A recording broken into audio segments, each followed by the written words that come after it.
Welcome back to the Choose UCalgary Podcast. My name is Arista, and I am your host for Season 9. Today, we're joined by Dr. Nadia Delanoy, a professor in the Werklund School of Education, and two students, Abi and Randesh, from the same faculty. We'll be diving into how the way students learn is evolving, the role of technology in education, and what the Werklund School of Education has to offer future students. Let's jump into it.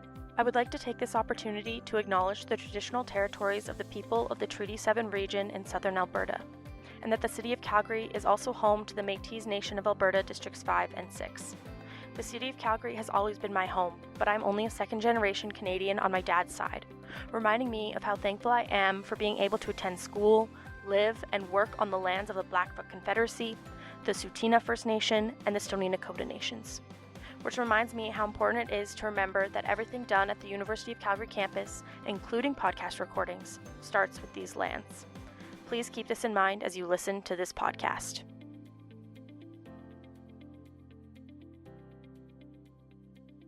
To get started, let's start with some introductions. Can you just share a bit about yourselves, what program you're in, your area of study? Hi, I'm Randesh. I am a graduate of the University of Calgary's concurrent teacher education program. I completed a Bachelor of Arts in Sociology and a Bachelor of Education in Elementary Social Studies. And throughout my university career, I have always prioritized building meaningful connections with students, with staff. That has helped me land a number of positions in the research space between the Vice President Research Office in Community Health Sciences, the Faculty of Social Work in the Matheson Center, and I've been supported by a number of instructors, including Dr. Nadia Delanoy, throughout my undergraduate journey. And so I think for me, the connection piece has really been crucial and a core theme in my undergraduate journey. So I'm really happy to be here and share my experiences. Hi, I'm Abi. I am in the after degree for Bachelor's of Education, and I specialized in early childhood, so kindergarten to grade 3 in the elementary stream. And then before that, I took my Bachelor's of Arts in Psychology. Awesome. For Nadia, tell us about your role and experience as a faculty member within the Werklund School of Education. Thank you, and thanks for having us. I'm the Director of Student Experience, so working with students to successfully finish their degrees and just the supports that go into that, as well as an Assistant Professor in the Leadership, Policy, and Governance Department.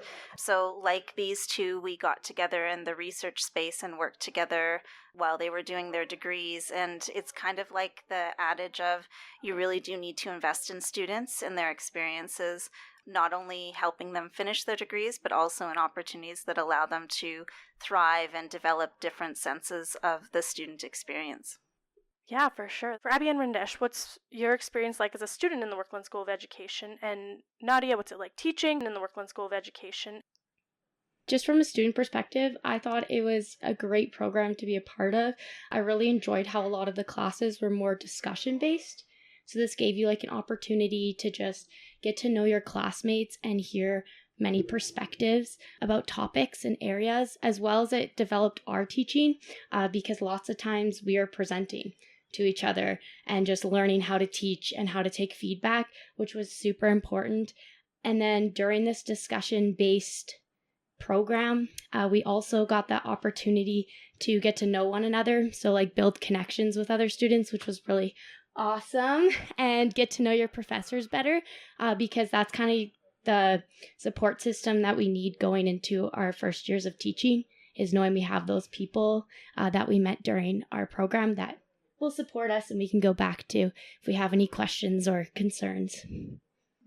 I think for me, my experience was really positive overall. I thought it was a very generative program. I mean, for me, coming from an arts background in sociology to now moving through the last few years of the program in small 35 student classes, I think that was a really positive experience for me. I really appreciate the praxis-oriented nature of the program, where you combine theory and practice together, and appreciating how they move hand in hand together concurrently is really important, because a lot of the theory that we learn in the classroom and at Werklund, whether that be in a large plenary lecture or in a small group class, being able to apply that in the field when we go into our practicum schools is really beneficial, because you can see what works, what doesn't work, what needs to be adjusted and improved. And then overall having instructors support us through our process of moving through the courses, moving through field experiences has really been positive overall. And so I'm really grateful to have been a student of the Werklund School of Education. So I teach in the graduate and bachelor areas of the Werklund School of Education, and I think one of the wonderful parts about it is that the students are always just really excited to learn about the classroom and to learn about different nuances that occur in teaching and learning. And I come from a K-12 background, so I think that also helps with the engagement piece to the students.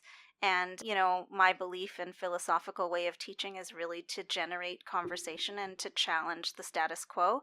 And so I do feel that in that process, the students bring their lived experience, bring their expertise, and get to stand on their own while learning. And so I do think that that's a powerful way, and we've seen such yields, not just for myself in teaching, but just some of the philosophies of other educators at the Werklund School has really helped students thrive in the learning aspects of teaching. Awesome. And then I guess kind of a follow-up with that, how do you feel about the environment, supports for both students and faculty? I feel like it supports both students and faculty because from a student perspective, the profs were just always genuinely seemed to care about us and share their perspectives of teaching, the hard stuff and what was really enjoying about it, so that we could have a realistic expectation when we go into the work field of what it would be like. And then we had opportunities to share our perspectives and our backgrounds in different subject areas, like Randesh with sociology, me with psychology. So just getting that opportunity to share other perspectives. I think for me, to now being supported through your journey has been really beneficial and really positive. Just to go off Abby's point, the instructors were really supportive. I can even say that of Dr. Nadia Delanoy, who we worked with for almost a year now. Really, the instructors are here to help you. And one resource that I did not even think would exist in a large research-intensive university like the University of Calgary was a Director of Student Experience role, which I know is a resource that some students have accessed, but you don't find that role or that opportunity anywhere else. But over here, you have a team of advisors and directors and professors who will sit down with you, go over the particulars of your situation, and help you find a path that will benefit you in the end. And so I think that has really resulted in a positive and a very fruitful student experience that has benefited everyone involved, both students, faculty, and other stakeholders. So, yeah. And just to speak to the Werklund School of Education, it is a very collaborative faculty. Many of the courses are done in a collaborative design fashion, and instructors meet weekly to talk about what's going on in their courses. And I do believe, echoed by Abi and Randesh, that the instructors want to be here.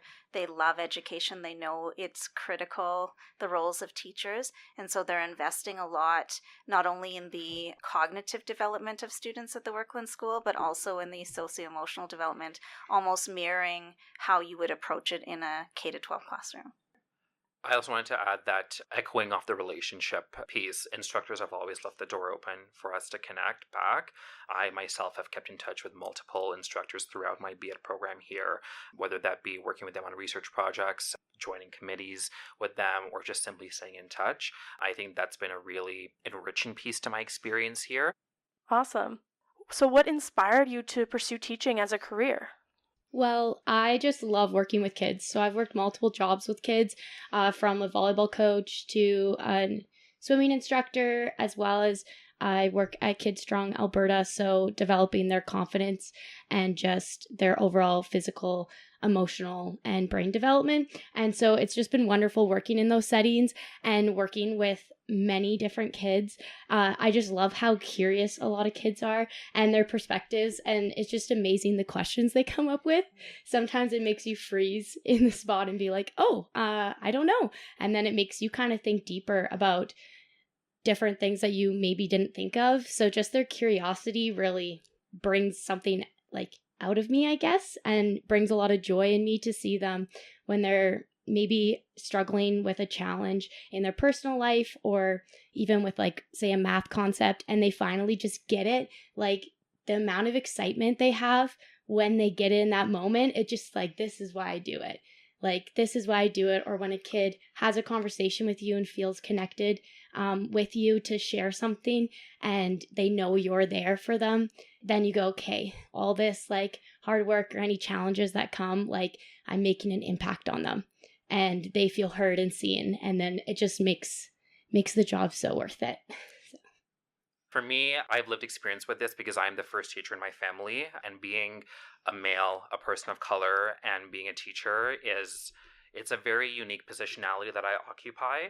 For me, though, in terms of what inspired me, I wanted to be a teacher since I was in fifth grade. And throughout, from fifth grade up until now, there have been so many careers and pathways that I've thought about. I want to be a paramedic. I wanted to be a firefighter, a police officer, a fire captain, a flight attendant, a pilot.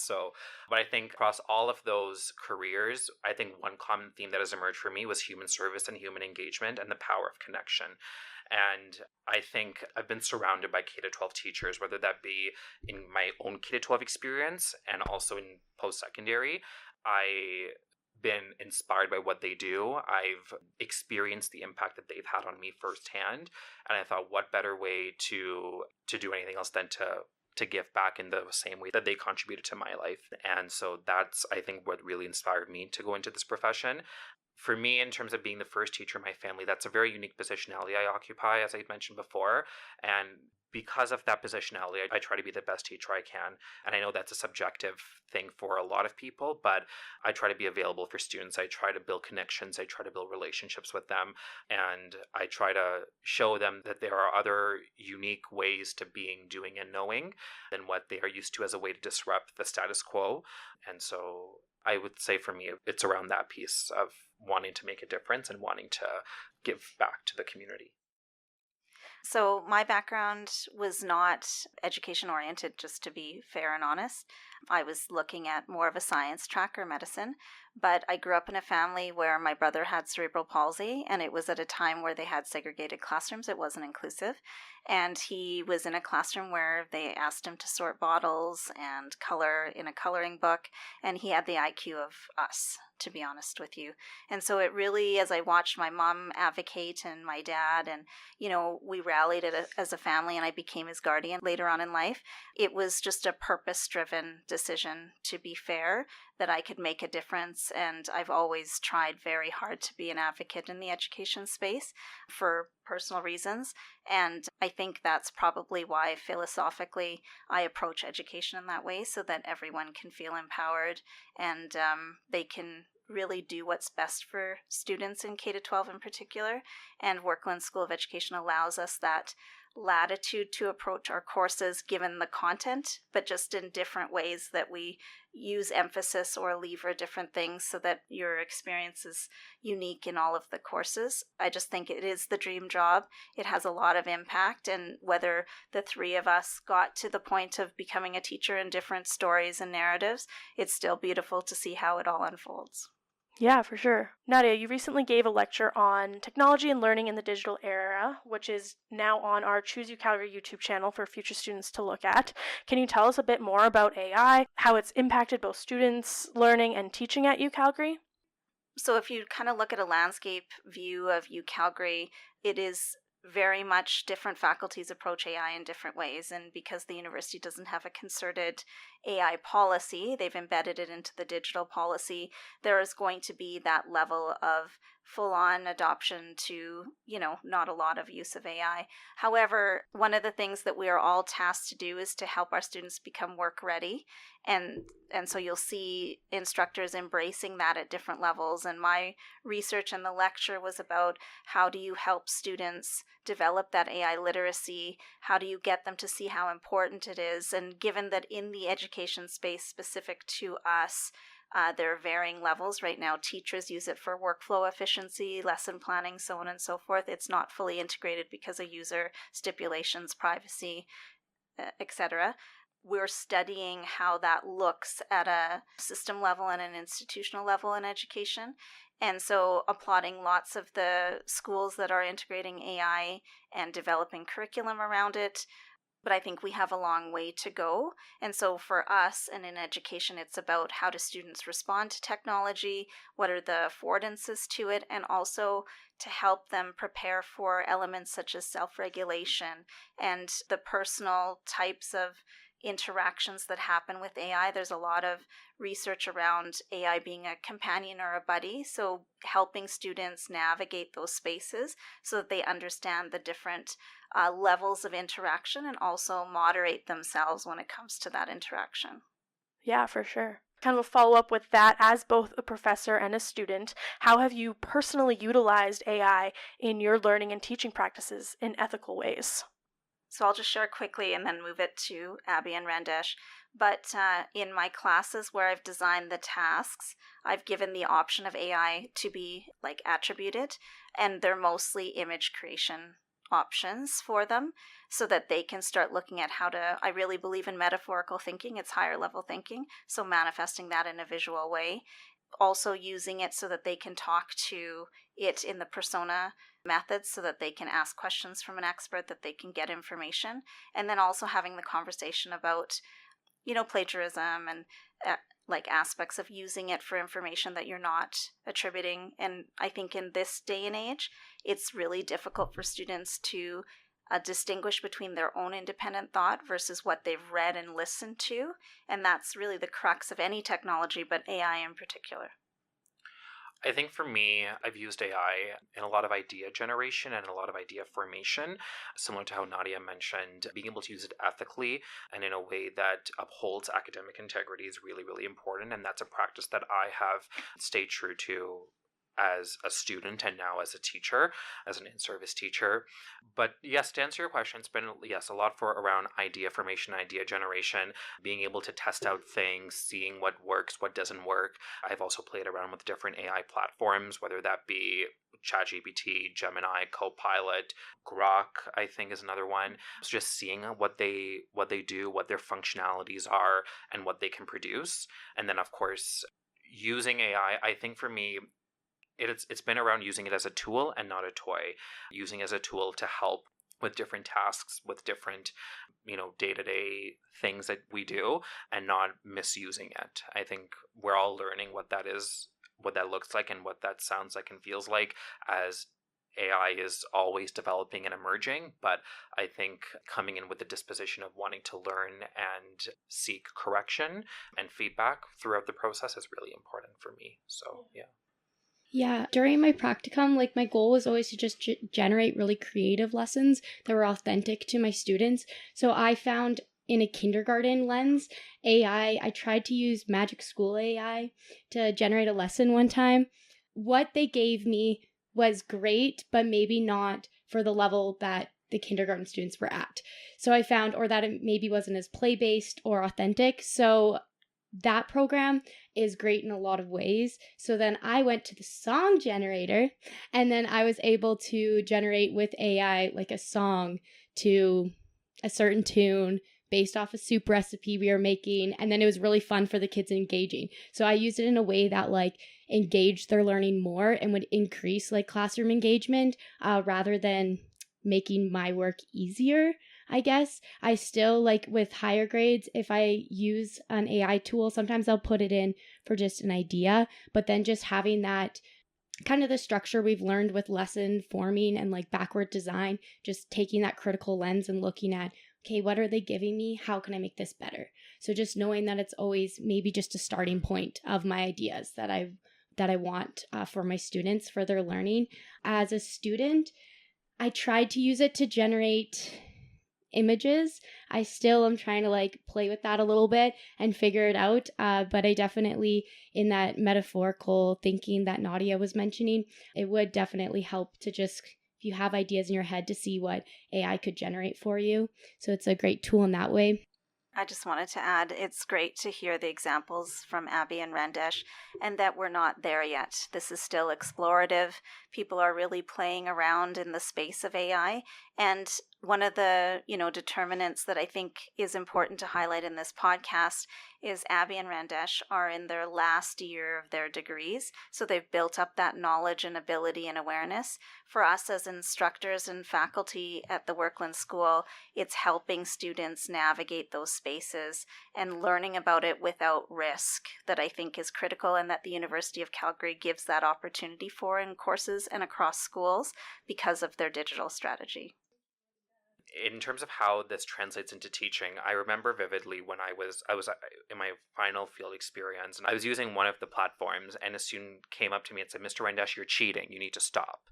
And I froze in that moment because I knew that, a grade 4 student who's 9 or 10 years old doesn't understand the multifacetedness of artificial intelligence and AI. And so when they just see it face value, their mind automatically goes to plagiarism and academic misconduct. And so that actually sparked a lesson that I designed with my students, where we got the Chromebooks and the laptops and we tried out different artificial intelligence softwares and applications. And I asked the kids, how are you experiencing this? What does this feel like? What does this sound like?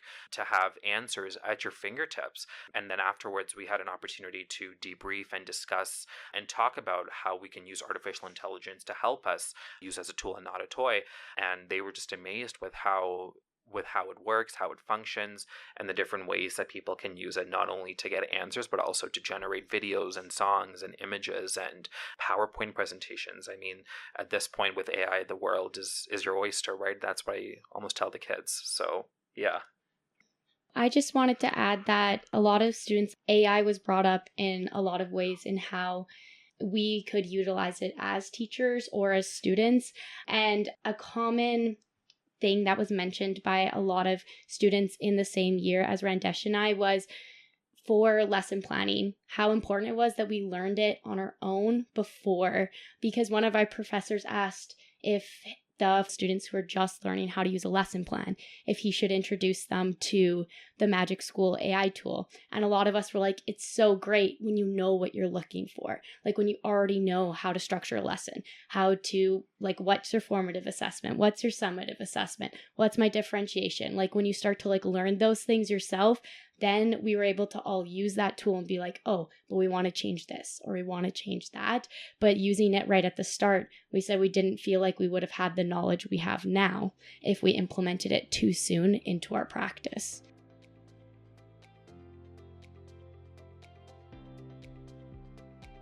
Are you waiting to explore our campus to see what your future study spots, classrooms, hangout spots, residence, athletic facilities, and more look like? Sign up for a campus tour today with one of our amazing student guides, or join us online with our Facebook live stream tour. Pre-register through the link in our show notes.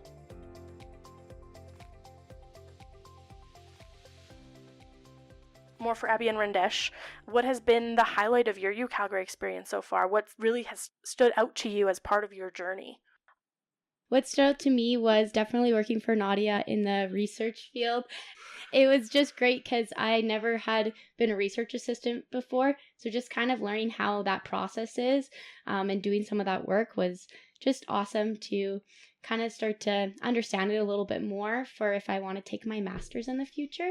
And then I would say just part of the highlight of my experience was personally just the people that I met along the way and the connections that I've made just with professors as well as just fellow students. I just know that a lot of the students that I've met, I've become close friends with, and that we all kind of have each other's backs and we're in each other's corners for our future careers. And we know if things are challenging or amazing in teaching, that we can always go back to those people, and we have a community that we formed, and that's just been amazing to have. And I think for me, my answer is twofold. One, I would say, echoing off Abby's point, the connections and the relationships is really important. I think having this community where you can seek support and help from is really important, because teaching is a collaborative profession inherently. And I'm sure other professions are too, but with the nature of this profession, you're working with parents, you're working with students, and so being able to, bounce off ideas based on, what type of days we have is really important. But I think for me, one of the biggest highlights of my UCalgary experience so far as a student is how one door has really led into the other. Coming into university during the height of the COVID-19 pandemic, I never imagined that I would work for this institution in different capacities, that I would be connected to professors like Nadia and other, faculty members across the university, and just seeing how, one door, one opportunity can lead into the next, it can lead into the next and the other, is really, really beneficial. And I think across all of those doors that I've passed through, I've been able to have connections and, remain connected with a lot of other people. As a first-year student, I thought, wow, this university campus is so big, and I'm one out of, 40,000 students. But now But now that I'm 4 weeks away from graduating, it's really not. It's a really small world. It's a really small place. Everyone knows each other. And just having that community, I think, is really, really important because you just never know where your next opportunity will land. So, yeah. I'll just add, it's interesting when listening to Abi and Randesh. I remember them from their first years in the program, and I taught one of the bigger plenaries, 400 students in Education 420 issues in teaching and learning, and remembering their faces and their comments because it was a community class, even though it was 400 students. They raised their hands, they chatted. Randesh presented to the class based on his sociology research, and it was really just a nice community that launched a lot of their learning experiences moving forward because it was a foundational course. But it's just nice to hear as a professor these stories and just the ways in which they built relationships and built their network because, we don't set out a curriculum and say they're going to build a network and develop friendships, but by the nature of how they learn and who they are and their comfort, they end up doing that. And that's a really fruitful way to have an offshoot of a program at the University of Calgary. Yeah, for sure. What's your favorite class that you've taken or taught at UCalgary, and why is that one your favorite? One of my favorite classes would have been professional development. I'll give a shout out to Gary Jones. He was awesome, always bringing his ukulele to class, bringing just a lot of joy into the space.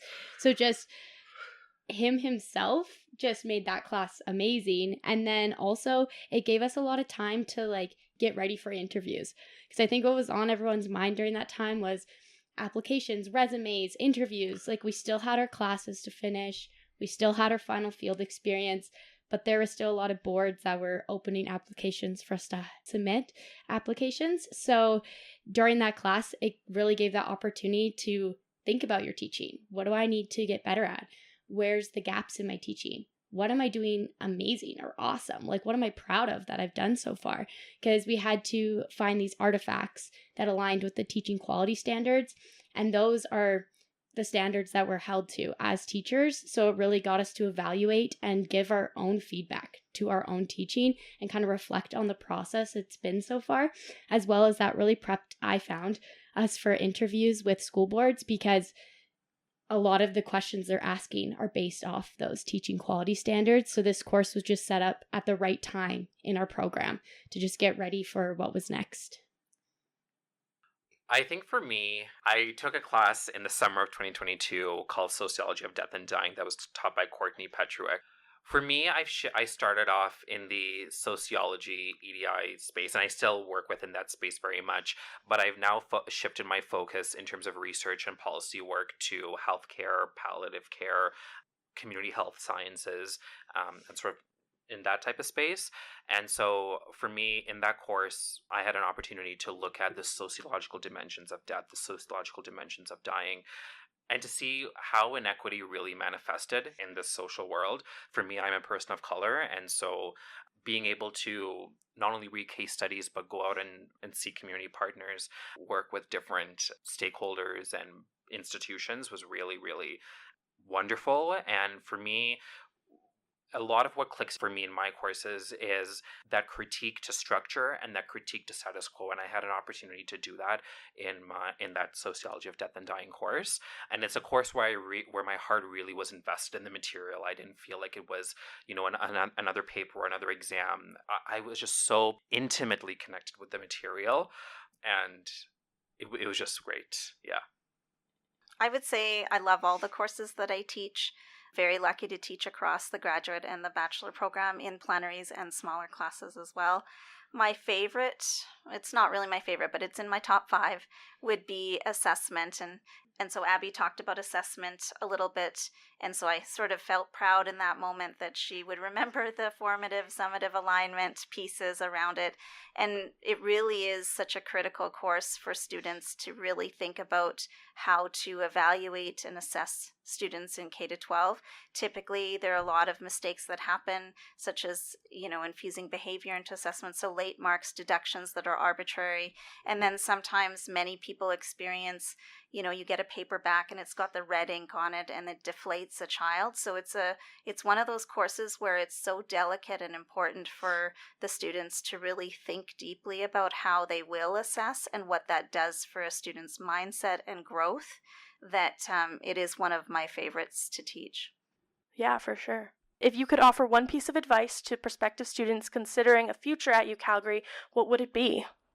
To just enjoy your time in university. It goes really fast. Suddenly it was just over before I knew it. So definitely enjoy your time, enjoy the connections that you can make with the people in your classes as well as the professors, and don't be afraid to take opportunities even if you don't feel like you have the experience.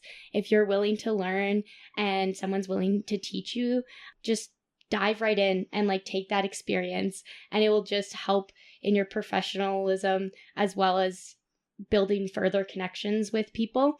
And then also just as a student, schedule your time. Time management will probably always be a challenge, but schedule your time and look at your assignments and be, what can I get done? What do I find the easiest? What assignment can I get done quickly and the easiest? Just get that done so that you can really think deeply for those more challenging assignments. So definitely just schedule your time. I think for me, a biggest piece of advice that I can give to UCalgary students is to don't be afraid to reach out. Don't be afraid to reach out to new people, to build networks and connections and collaborations. I was definitely scared coming in as a first-year student, but as time went on and as I got acquainted with the university community, I started reaching out and being comfortable in reaching out, and it's served me really well in my career so far as a researcher and as a young researcher, I might add. Don't be afraid to reach out. Don't be afraid to try new things, take risks, try something, disrupt something, create something. I would just say, just put yourself out there really and make yourself known. I would say advice I would give is, student life is difficult at times. It's a hard transition into a large university. And, when you're taking classes, sometimes you feel like you don't have a lot to give or information, but you need to trust in your lived experience and trust in your voice and your truth. And I would say for any student that comes to the University of Calgary, there's so many opportunities to build character, to volunteer, to be a part of something greater. And I really believe that UCalgary creates that environment for students. You'll see so many common areas where people can hang out at the Hunter Hub and different, areas across the campus. But really, I would say be true to yourself, use your voice, and remember that you always have something to bring to the learning experience. Yeah, for sure. That's awesome.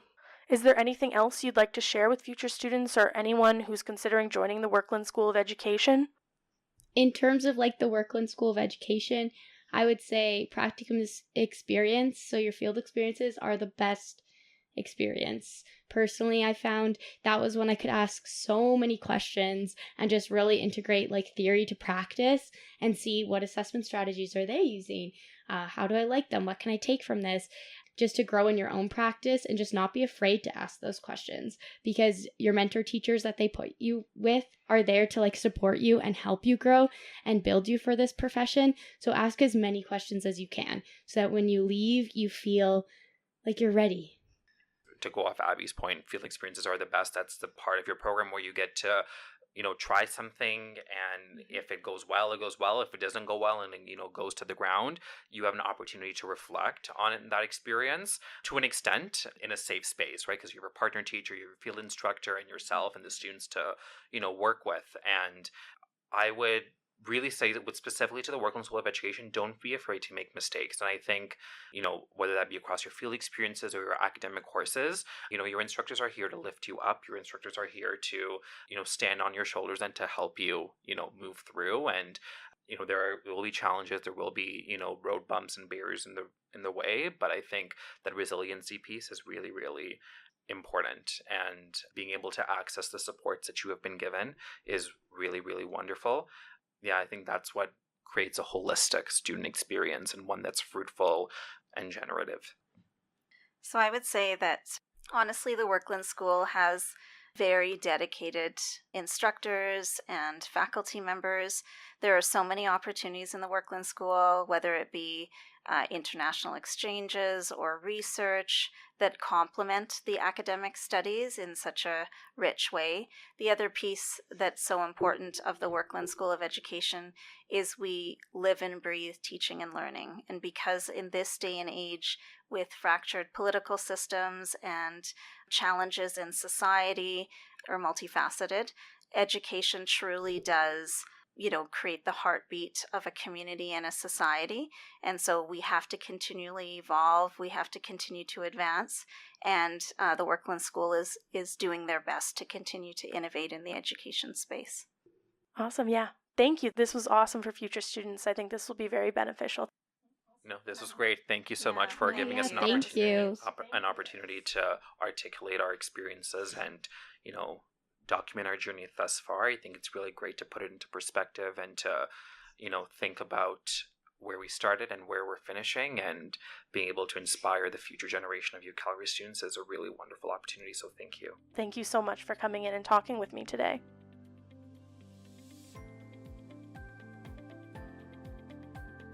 Thank you for listening to this episode of Season 9 of the Choose UCalgary podcast. Remember to follow us on Instagram at choose.ucalgary and Facebook at UCalgaryFS to stay up to date on all things UCalgary for future students. DM if you have any questions, and stay tuned for the next episode.